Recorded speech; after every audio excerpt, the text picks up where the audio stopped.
Hey, thanks for joining Tusken TV. This is Sam, and to my right or your left is Bub. Hi.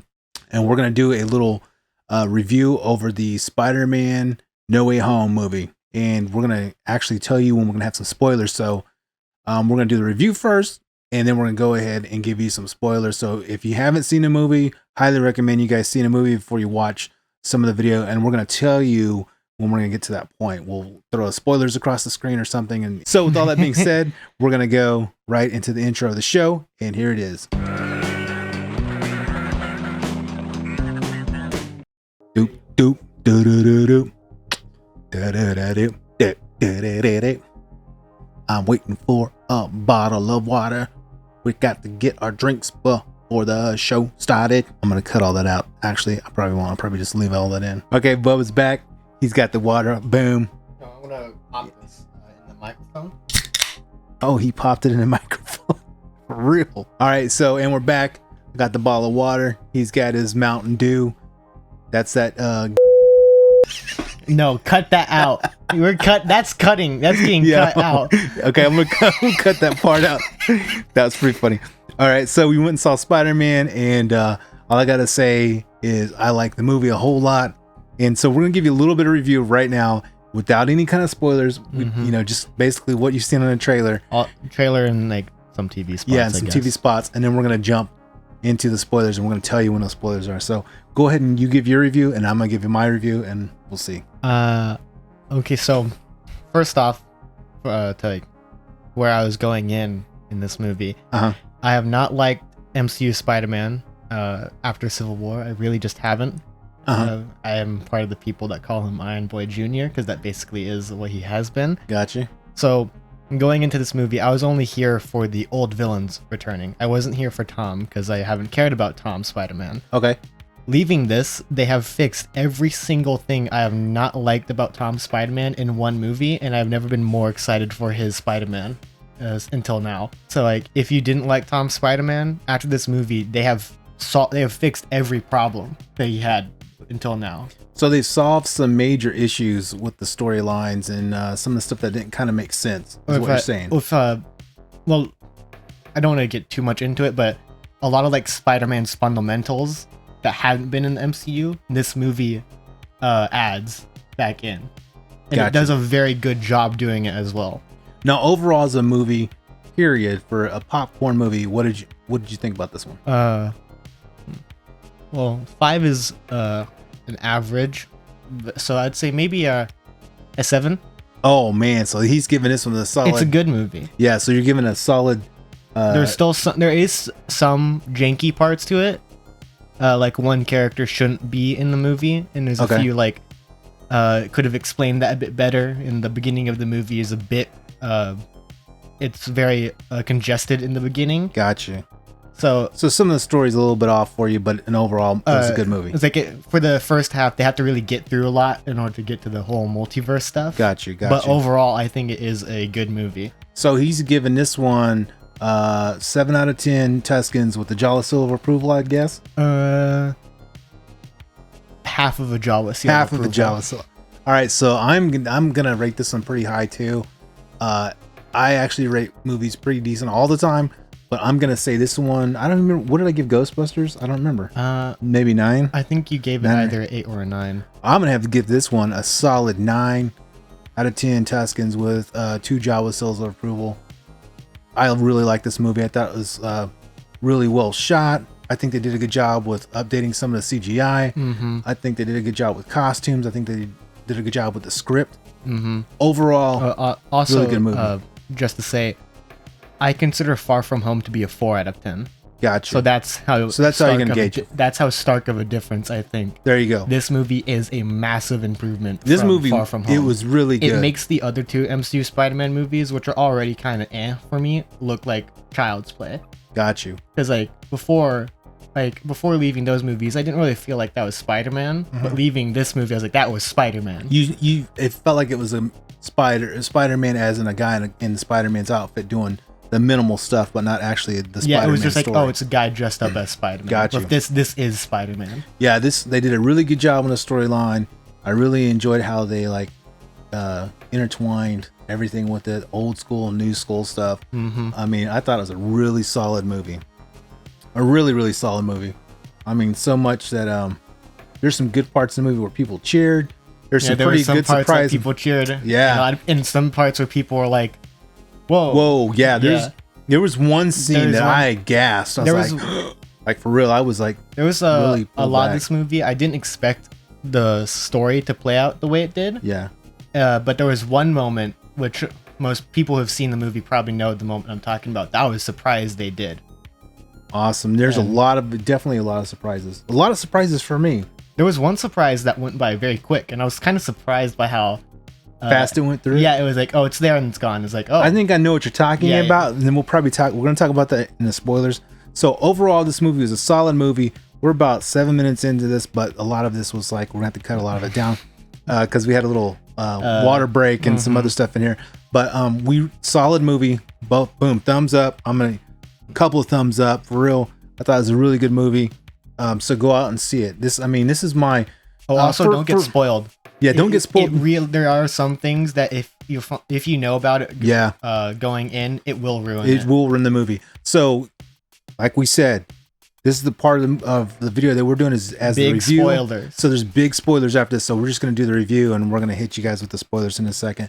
So I was going to say one good thing that I've really noticed, and this is not, it's on the same page as everything, but I've noticed how like the reviews of this movie compared to like Ghostbusters Afterlife. So both of them are made by Sony, except for one of these movies was made with Marvel and Disney. Yeah, and if you can tell there's a very slight difference how critics are treating. It's very biased because even it's the same principle. You're bringing back old school and mixing a new storyline. That's exactly what they did with Ghostbusters Afterlife.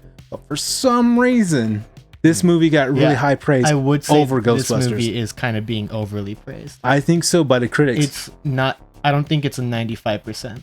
Not the way the critics are doing it. For me, I think 85. I think would be a bit more accurate. But and honestly, when you say that too, I'm on the same page with you. And I think if anything, Ghostbusters Afterlife should be a higher reviewed movie from critics. It's the same story. It's the same kind of storyline. If not a bit better because it doesn't have as many weird parts to it. And it doesn't have to pull from so many different sources. Yeah. It's only pulling from one source, really. All right. With that being said... What's that noise? Do you hear that? Yeah, so Bub's asking what the noise is, and it's a jet flying over. So that's a jet. We have a jet flying over. And I don't know if you guys can hear it in the microphone. Nearby and we get so you can hear it every once in a while. But so I think right now is a good part. We're about 9 minutes in, almost 10 minutes.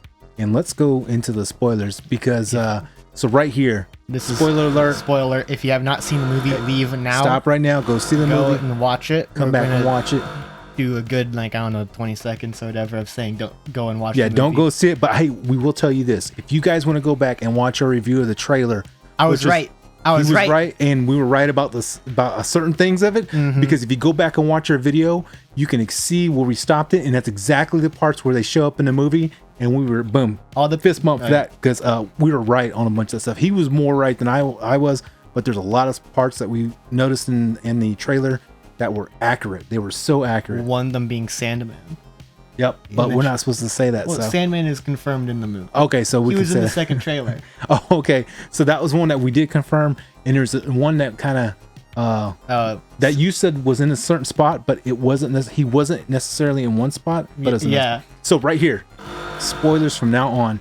From here, it's spoilers.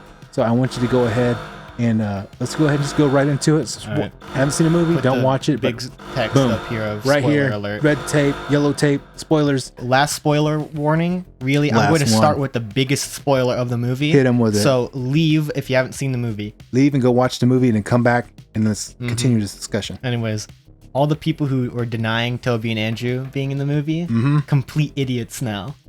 For a full year, me and a lot of people were saying Tom and Andrew are going to be in it, and those clowns, those buffoons, have been saying they're not going to be in it.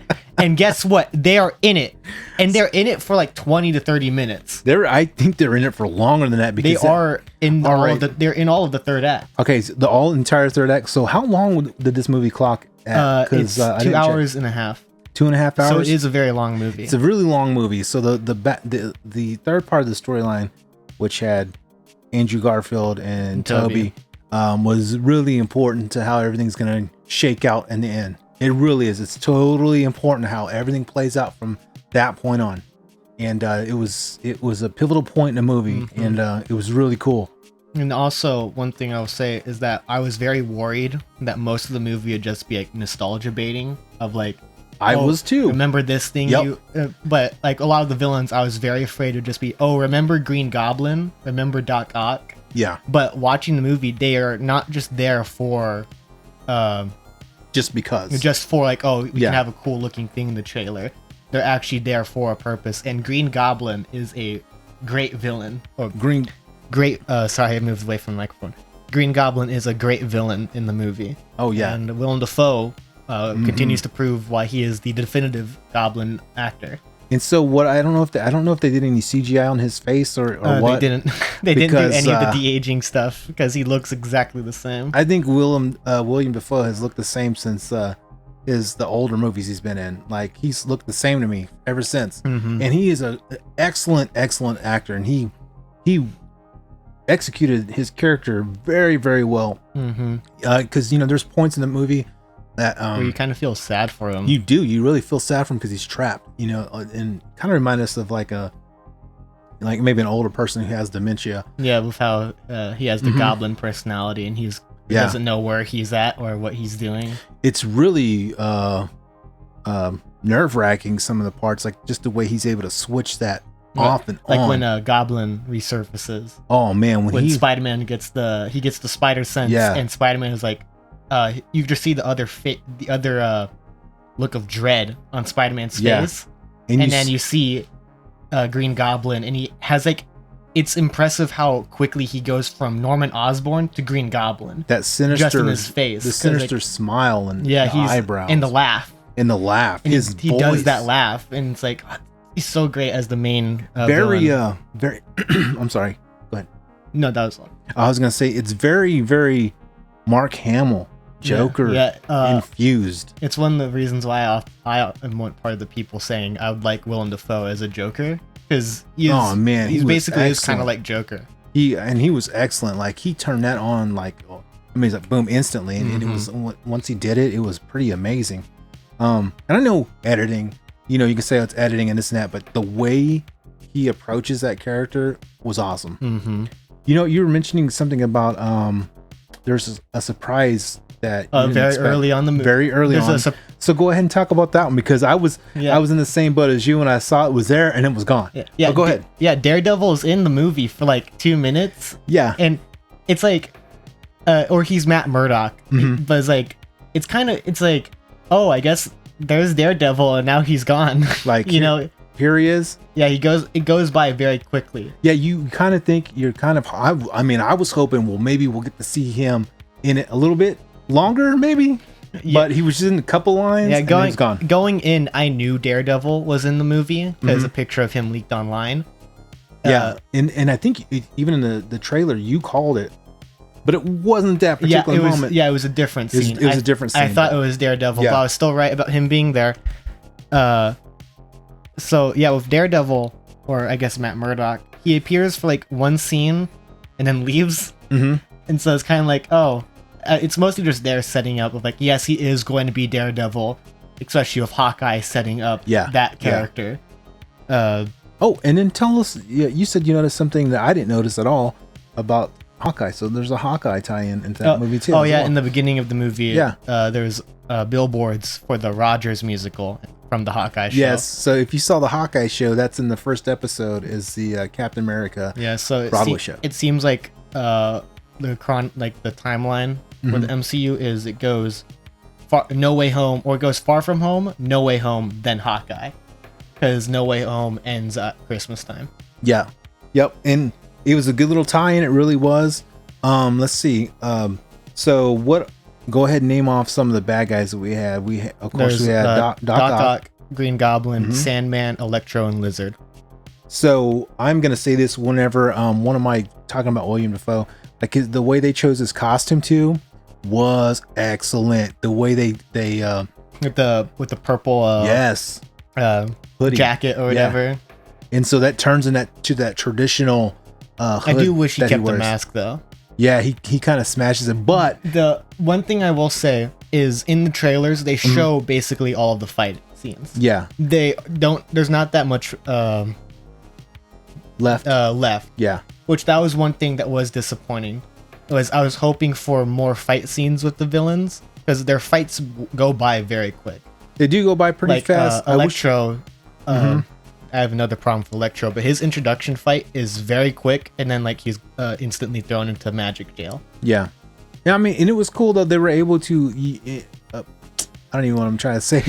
It was very cool because they try to incorporate. Of course, you have Doctor Strange. Yeah, the Doctor Strange stuff. You have the biggest Mysterio stuff. You have 5 villains. You have to do talks of the Avengers inside of it too. And there's Aunt May you have to do, and there's also Tom. So it's like, yeah, the movie is very packed, and it does a very good job balancing all the stuff. Yep. Especially if you take in the amount of stuff it has to do. But it was a bit disappointing that some of the villains were outshined compared to others. Yeah, because like you want Lizard is one of the victims of not really getting much to do. Even though, I mean, you're going with established characters that have been in other movies, so they got their own film. Yeah. So it was still cool to see them in there, but yeah, they could have had a couple more moments. I would like to talk about some of the cool things that I remember that really stood out to me. Of course, like the intro of the characters you had, which was Andrew Garfield, Spider-Man, as well as Tobey. And then whenever they were working in the lab, I really liked how they did the meme basic photo. They do the pointing at each other. Or the thing is, in the movie when Tobey and Andrew meet, Tobey points at him and Andrew kind of points at him, but they don't do the full meme, but they get close to doing the meme of the 2 Spider-Men pointing. Yeah, and it wasn't until they went into the laboratory when they were all like pointing, him, you, me, what? But it was funny. Tom, Tobey, and Andrew's interactions are very good. Yeah. Because I was worried they might mess up Andrew and Tobey, but they stick true to how they were in their movies, and it's cool seeing them back. Yeah. And it's cool seeing them interact. It's really cool seeing Tobey Maguire being an older Spider-Man and having back issues. He has back pains, and he's kind of like mentoring some of the 2 other Spider-Men. Yep, and let's one thing I was gonna mention too. So we're kind of talking about the heroes and some of the villains. I do like how storyline went. Like he felt the need to help, and Aunt May was a big part of that story. And then so this is the big surprise. The big surprise bomb. Green Goblin kills Aunt May. Yep. That surprised me because I knew someone had to die. But I thought it would be Happy. Because Happy would be easy, like, oh, he's been around for a while, but he's not really important of a character, so we can kill him off and people will be sad. I had thought maybe they'd do Aunt May. But I was like, there's no way they would do Aunt May. They kill Aunt May. And it's permanent. Nuts. It's like there's done. There's no going back. Yeah, there's no fixing that. It's just done. And I was really, really surprised they did that. I thought maybe, like you said, Happy would go. Yeah, I thought Happy would maybe get killed by Electro. Because like in the trailer it shows Electro in the city or whatever. But I thought maybe Happy would die, but no, they kill Aunt May. I wish one of the characters had a little more lines and a little more dialogue in it, and just kind of got to do his own thing would have been Jamie Foxx. Yeah. Because he's such a good actor. I think they really limited him. Yeah, he's a good actor, but he doesn't appear much. No, they really limited his screen time, and I think they limited some of his ability to perform. Electro as well. Electro shouldn't even be in the movie. Yeah. Because this is one problem I have with the movie, is Doctor Strange is very specific with how he words why the villains are back. He says, when he cast like the spell and it messed up, it brought in people who knew Spider-Man was Peter Parker, which that works for all the villains. Doc Ock, Goblin, Sandman, and Lizard, they all found out. Electro never did. Exactly. So why is he in the movie? There's that. Especially since Electro doesn't really add much in the movie, so he's just kind of there. So it's like, yeah, because I still want to go like, how did he know? He does. Like, well, that's the thing. He shouldn't know. He shouldn't be there. So if you guys, as well as Venom shouldn't be there either. That's another thing. So like he just threw the big bomb on that one too. Venom's in the post-credit scene. The second post-credit scene, right? First post-credit. The second post-credit scene is the Doctor Strange 2 trailer. That's the trailer. So the first one, of course, Tom Hardy's Venom is in there. And that's exactly what we were talking about. And I was trying to explain to Bub that I thought maybe he knew about it because he looked into the other dimension. No, he finds out about that after he'd already gotten to the MCU. So like I'm kind of confused in that part. So was that a loophole type thing they put in there, or was that Venom, like kind of sloppy writing? With Venom, I can excuse it because the Venom stuff is very clearly Marvel is trying to get the push him in there, but Sony already messed it up beforehand. So for Venom, I can ignore that. That was something Sony did, not Marvel did. Yeah. With Electro, there's no excuse. Yeah. And the thing is, they could have done some.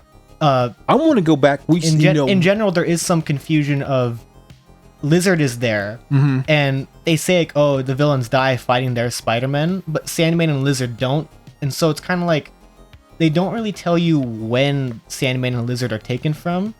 Yeah, they presumably it's after, or Andrew and Tobey seem to be taken from their present time and their timeline, which would be 7 years from Amazing Spider-Man 2 and 12 years from Spider-Man 3.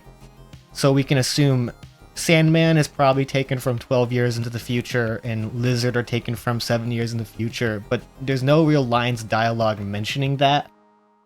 So it's like, there should have been like a line from Lizard saying like, or like something of like Spider-Man saying like, oh, Lizard's back. I thought you were in jail for 7 years or whatever. Something. And I think like Tobey's he's taken way further. It's like, I think he's taken like his storyline feels like he's way older.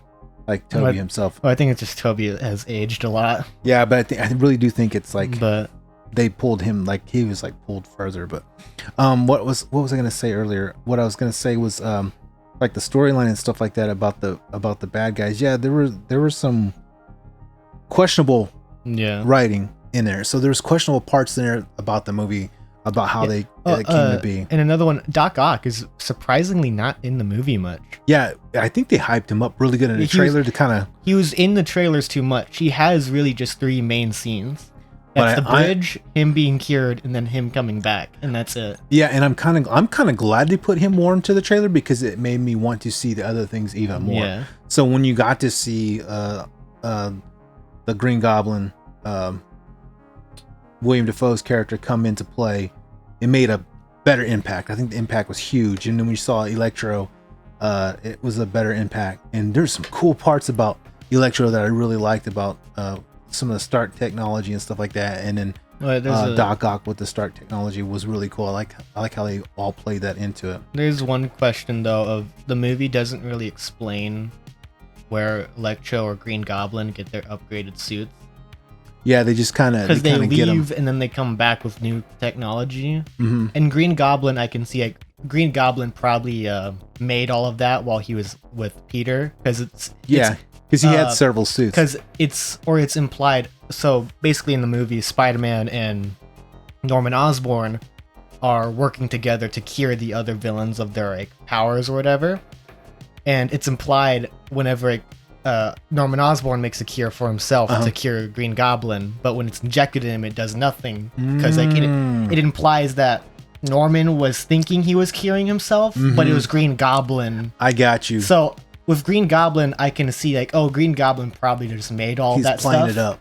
While pretending to be Norman. Yep. With Electro, where did he get the Stark tech from? Because I could believe Electro would make it, because in Amazing Spider-Man 2, it is established Electro is smart because he designed an entire power grid system. Yeah. It's just, where did he get the stuff to create his new power suit? Yeah, he just kind of like took the fireman suit. They show he takes the arc reactor, so there is the power source, but all the extra stuff is kind of like it was kind of like makeshifty stuff though. It was like but it's like I don't know if there was that much time because it seemed like there was like maybe an hour or two. Yeah, but you got to remember he was like more of like a maintenance engineer, so he would like do more hands-on. Yeah. So that no, I'm just saying like I don't think there was much time for him to maybe make it. It was very crude though. So if you saw his outfit, it was very crude. It is thrown together, but it's still kind of like, and that's kind of. Iffy. I can buy it, but it is very close to being like, all right, this is too much. Yeah, I can see that. I can see that. Totally see it. I think the movie is good. I still think it is good. So do I. However, it would have been great if it had 20 more minutes. I'm not gonna lie, it probably could have been 3 hours. I've been if fine. They made it endgame length. Yeah. I think they should have, because it could have helped with some of the problems. So some of the Act 1 bunching issues could have been helped. Some of the Act 3 rushing issues could have been helped. So it's I still like it, and I think overall it does a pretty good job, but it could have been better. Yeah, that's the annoying thing is like it's so close to greatness, but they were like, no, you can't be 3 hours. Yeah, it was. So if it was 3 hours, I think it would be. If it was 3 hours, I think it could be as good as Infinity War. But as it is, I think it's just a little bit lower than Infinity War. But I'm going to tell you right now, it's probably one of the best Spider-Man movies ever made. Yeah, it's definitely one of my favorites. I'm going to go and kind of go back into some of the storyline. But let's talk a little bit about Ned. So you have Ned in the movie. Yeah, Ned uses magic. Yeah, Ned gets the magic. Which I like the way they set that up. Where Ned is in the Sanctum Sanctorum, and he's like, he's like, wait, he says like, that was one of my favorite grandma parts. says that we have some connection to magic because sometimes our hands feel weird. And like Doctor Strange says like, go see a doctor. He says go see a doctor to Ned. But then later in the movie he does magic. So I actually do like how that was. I like how some movies you can do very easy setups of like, do the setup as a joke, but then later on it's like, that was real. Yeah. So I do like that Ned he actually does have magic. That was pretty fun. That was one of my favorite parts whenever Ned does the magic though, but I like it when he tells him you should see a doctor. I love that part. That was so awesome. I mean, Tom Holland as Spider-Man in this movie. Oh, he did great. Fantastic in this movie. Great acting. I mean, like whole acting, like here's some parts in this movie. Like by the end when he's like doing that beat down on Green Goblin. Oh man. Like he looks like he is going to murder him. Like he was like, because one thing that's another thing that has disappointed me with MCU Spider-Man. One part of Spider-Man that's integral is that Spider-Man does have a bad side. He does have anger issues. And that's one thing that Tom Holland Spider-Man hasn't really had. But in this movie, after Green Goblin kills Aunt May, Spider-Man or Tom Spider-Man says, I'm going to kill him. I want to rip him apart. And then he gets very close to killing Green Goblin. That was cool to see like this Spider-Man like have like actual like hate to his villains. Yeah. Because before he was still like, I'm still going to do the good thing. Yeah, I'm the good guy. But then in this one, he's like, I want to kill Green Goblin. Yeah, I want to do it, and I'm going to do it myself. In the way Tom Holland acted the parts, I mean, like, there's some really tear-jerking parts in that whole movie. I mean, there were a lot, actually, like some surprise parts, and you were just like, oh my God, when they happen. But it was well acted. The whole movie was really well acted. And even Doctor Strange, even for his small parts, they were really good as well. Another one that I was worried about, I was worried they would ruin Doctor Strange. Because I was afraid they would do something like, because Doctor Strange in the MCU has been very characterized as being very pragmatic and willing to sacrifice people for the greater good. And so I was kind of worried with the trailers, like, oh God, they're going to ruin Doctor Strange. Well, in the movie, I like how you said that before. Yeah, I know. With in this, it is very clearly it's Spider-Man's fault for the spell going wrong, because Doctor Strange says several times, all right, it's an easy spell, just don't talk. And he says several times, stop talking, let me do my spell, and then it goes badly, and it's very clearly is Tom's fault, not Doctor Strange's.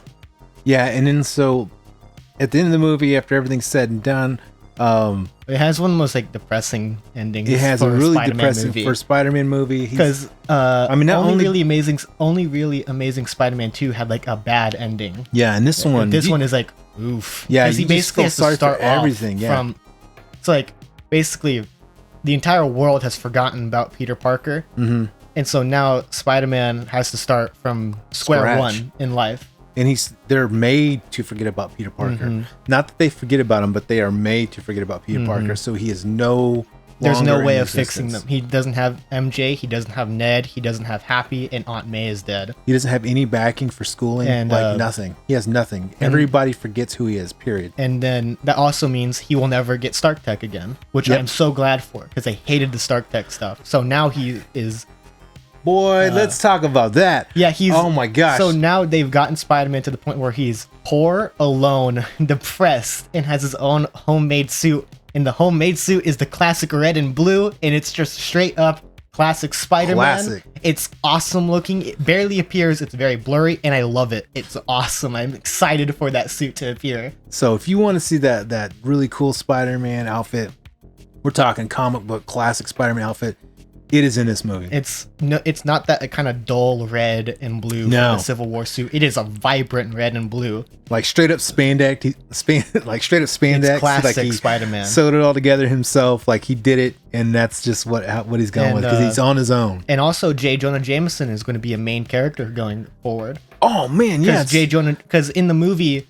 So the introduction to him is phenomenal. Yeah, in the beginning, J. Jonah Jameson is like a dude in his house, but then after he reveals who Spider-Man is, he gets very popular, and at the end of the movie, he has a full-on news crew in like a building. Yeah. So and he also has the big screen on the TV where he's talking.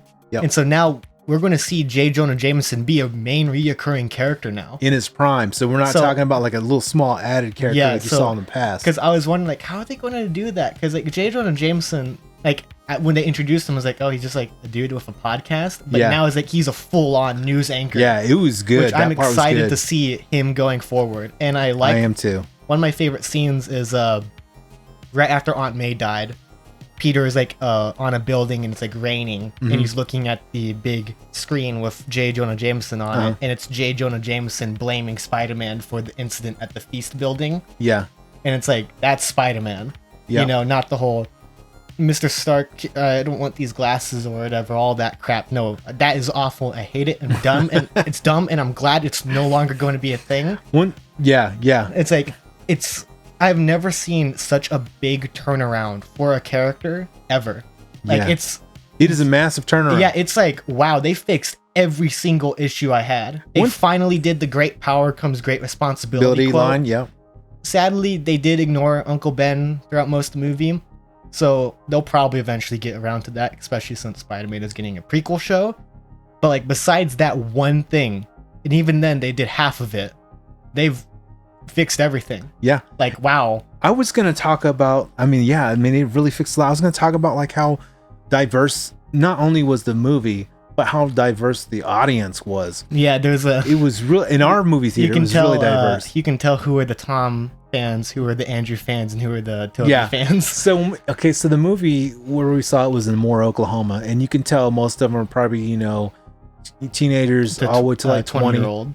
Because as soon as Andrew Garfield popped on screen, there was a loud cheer. It was a loud cheer. It was I heard a guy cheer. behind me yell, "Oh my god!" Yeah, and then Tobey comes on. Then when Tobey appeared, that's when all the 50-year-old people started yelling. 30 to 40 people. Yeah, okay, so like people my age. So everybody started cheering for that part, and then I just remember there's a couple parts like. There's multiple times in the movie where people I can hear people behind me. I'm gonna cry. Oh my god, I can't believe this happened. When Andrew caught MJ, that was another one that people were like, god! Like when the Andrew fans got loud. When Andrew it's a very quick scene, MJ, but I love that scene because it calls back to Gwen. Yep, and one of the best scenes. And I like how Andrew at least has a little mini story arc in this movie. Yeah, he feels bad about not being able to save Gwen. Then he saves MJ. So it's like.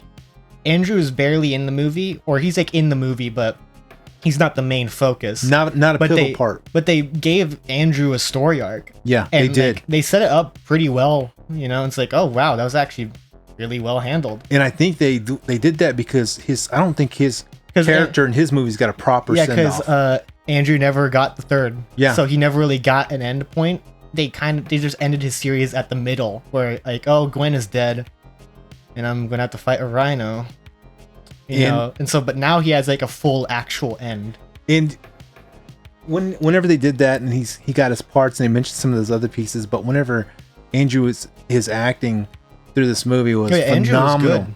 And then in the part where he saves MJ, when he starts crying, dude, come on. And I like how they shed a tear. I had a tear myself. I like when MJ fell, the shot is almost 1-for-1 of how Gwen fell. Yeah. And when he caught her, it recreates the scene of when Andrew caught Gwen.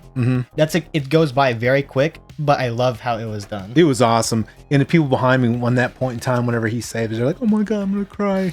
You know, and I believe it because that part was so strong, and he starts talking to her. It was just so like, you felt like the pain. Like you see the pain in his eyes. So it's like, yeah, like he really sells. This movie really does unite all the Spider-Man. Yeah, he really does. Like it brings like this is you could do a full Spider-Man movie rewatch, and it has a full like actual like end point. Like exactly, here's the big celebration for Spider-Man. And that's one thing we recommend you guys doing. This is basically what I'd call this movie is a celebration of the past 20 years of Spider-Man movies. I totally agree. We actually did a watch through of all the movies, and I recommend you guys doing it before you see this movie so you can get that good feel. Watch all of them. Watch the Tobeys, Andrews, and then watch the Tom movies. Yeah. So yeah, and then so you like, watch all of them. Yeah. So rewatching them, it really did give like that bigger emphasis. It's like, wow, this is like 20 years of Spider-Man leading up to this, and it feels really good. They did a really good job combing over everything the writers did and understanding the stories and how those dynamics will work with each other.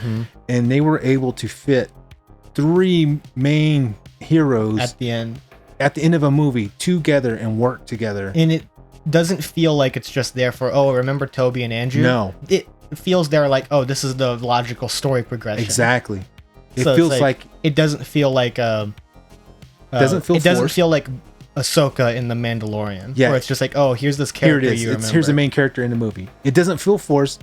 It feels like it intermingles really well. And they do a good job with transferring the emotion between all of them. And Tom probably has one of the best Spider-Man story arcs in this movie. He does. He really does. He messes up big time after Far From Home with trusting Mysterio, and he messes up again by bringing these villains, and then he has to face the consequences to those mess ups, and those consequences are basically losing everything. Yep. And the scene where he goes to where MJ is working and Ned is there, that was crushing, because Tom is a great actor. So watching this, you can see like, Peter wants to talk to them. He wants to be like, I'm your friend. But then you see him kind of like choke it down basically. He's like, I'll get a coffee. And then he leaves and he just kind of accepts that I can't be with my friends anymore. And the whole point of this movie kind of starts off with him trying to have what Green Goblin says, trying to have everything. Yeah, he's trying to help and fix everything for his friends and himself, and as well as the villains. He's trying to keep everything he wants, but then at the end of the movie, he loses everything he wants. Yeah. So the starting movie, he's trying to help his friends and like get them into college. them in the college and like save everything and be this superhero and like have all this weight and just do it. And then like he doesn't realize the small things that he could have did, that he doesn't have to do all this big stuff. And at the end of the movie, he learns from that lesson by going through it and then being by himself. Yeah. So it's like, I am very excited for what they do with him in the future. Yeah, with that, because before Venom and all this other stuff in the movie, the symbiote suit is set up. Yep, set up in it. It's left in the universe. A small quarter-sized piece is left inside. I wonder how the multiverse. I wonder how the Venom symbiote will get from Mexico to. He was in Mexico, or was it? Or it was like some like island or something. No, he was definitely in Mexico because Venom, Tom Hardy's got the Mexico hat on. Oh yeah. So like, I wonder how the symbiote will get from Mexico to New York. But I thought it was funny on that part, and it's really cool how they like blended it inside of it. I really thought that was really cool. I will say, I hope whenever the MCU gets to doing the symbiote suit and having Venom, I hope they bring Eddie Brock, or bring not Eddie Brock. I hope they bring Tom Hardy back as Eddie Brock. Yeah. Even though he will be a different version of Eddie Brock, I hope they do that because I do like him as Eddie Brock. I really did not like Flash in this movie. Yeah, I never really like him anyway. Well, he's always a jerk. One character that wasn't fixed was Flash. Flash still sucks. Yeah, he was still off. The other Flashes from Tobey and Andrew are better. Yeah. This Flash, different Flash, right? It's a different movie, different universe, different Flash. But another thing, they fixed MJ. I didn't really like MJ in Far From Home. She's kind of like a nothing character in that movie. Yes. And I never really bought that this Spider-Man would ever be interested in this MJ. But after watching this movie, I'm like, I actually like them as a couple. Yeah, and MJ... Because they actually allow Zendaya to act in this movie. Yeah, so her acting is a lot better. She's not not nearly as annoying or sarcastic as she's not like this she has more range. Rebel type side casted character. She's a main character in this movie. She was great in this movie. Mm-hmm. Really good. And of course, literally right whenever I begin to like her is when she leaves. Yeah. And it's like, no, I liked you now. And Ned was fantastic. Mm-hmm. When he cries, man, I just feel so bad. Like whenever you see Ned cry, the man in a chair cry, you gotta shed a tear. I like how they still kept the whole man in a chair thing. There's some funny moments one-liners between them all too. And they reference Hobgoblin as well. Yeah, it's pretty funny. He says, like, I promise I won't turn evil and kill you. And he says his best friend, because comic Ned Leeds does turn to Hobgoblin. Yeah, I think it was funny because like Tobey says, yeah, kill my best friend, and then Andrew Garfield was like, he's like, yeah, me too. And he's like, or Tobey says like, my best friend, my best friend died in my arms after he tried to kill me. Yeah. And he then looks at Andrew, and Andrew just kind of like is like kind of shakes his head no. Yeah. That was, I mean, so many good plots and so many good stories and so many good actors and actresses in this movie. Really enjoyed it. Really enjoyed seeing Happy Hogan in the movie. Oh, yeah, Happy was actually really good in this movie too. Man, Jon Favreau, man, I love that dude. I always have. He's one of my favorite directors and writers. He does such a good job with everything he's touched for the Marvel Universe. Mm-hmm. And he's excellent in this movie as well. Really good movie. It's like, I mean, I hope you guys go out and watch that movie and really enjoy it yourself. And if you can, throw some comments down below. I think we're at a good stopping point. We're at 45 minutes. Yep, we talked a lot longer. That'll have to be cut down. Yeah, it's going to have to be cut down, but we really enjoyed this movie. Oh my God. We're going to end this video and then we'll be like, oh, I should have talked about that. Yeah, I know. It happens all the time. So yeah, we're here. We're about 45 minutes onto this video. We're going to narrow it down here in the editing and whatnot, but we highly recommend you guys go and watch this movie. You know, hey, and go and check out some of our other videos that we have on here, some other reviews, some of our toy hunts that we have, and also get down on some of that merch that we have. We got some shirts listed. Give us money. Links in the bio. Give us some money to help support this channel. If you like this video, please give us a like, give us a sub. We like doing these videos, and hopefully you guys like them too.